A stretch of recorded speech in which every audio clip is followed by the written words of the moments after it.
oh. Grabe, no? Makatakot, no?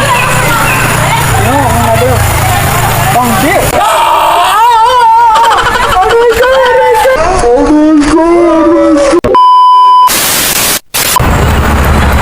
Guys, nakita niyo na ba si Lulong? Nandito yung kapatid ng Lulong. Dito na kayo makakita ng mga endangered species na mga hayop na hindi makikita sa Bulacan. Paano masabi? Ito. Meron sila dito ng kalabaw, kaya lang isa-sungay ng kalabaw nila.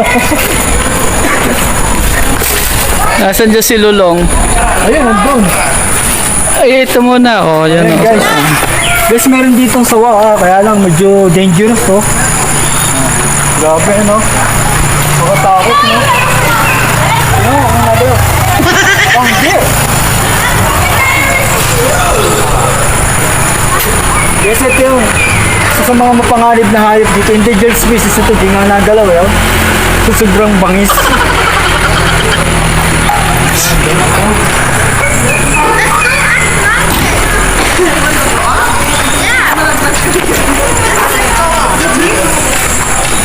Laki, oh.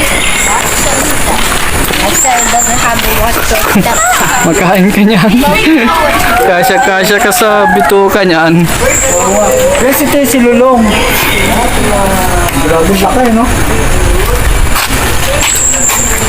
Ganito pa kagat sa'yo, no? Aray ka! Aray ka! Paka lang, no?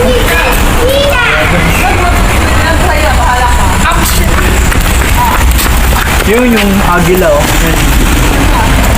Ito ba yung agila? Ayun, yun. Kitang-kita.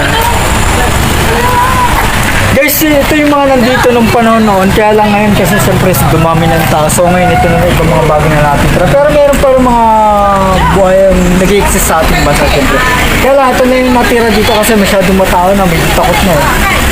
Silang lumapit. So may mga unggoy din dito. Kanina may unggoy lang, hindi lang natin masyadong nalapitan kasi yung mga unggoy. Bawal kasi silang lapitan, may batas na nakalagay dun eh. Pero kung walang nakapaskin na mga batas, Bawal bigyan ng bawal pagkain. bigyan ng pagkain, bawal silang lapitan. So kanina, lalapitan sana namin, kaya lang may advisory doon, kaya hindi na kami natuloy. So ganito na lang ang sistema dito ng ng park nila. Pero in reality, ganyan talaga dati, may mga ganyan. So ngayon nga lang, medyo hindi na siya in reality kasi katulad nga, hindi yan pwede maglagay dito ng real na buhaya kasi delikado. Pero dati nag-i-exist siguro dito dati.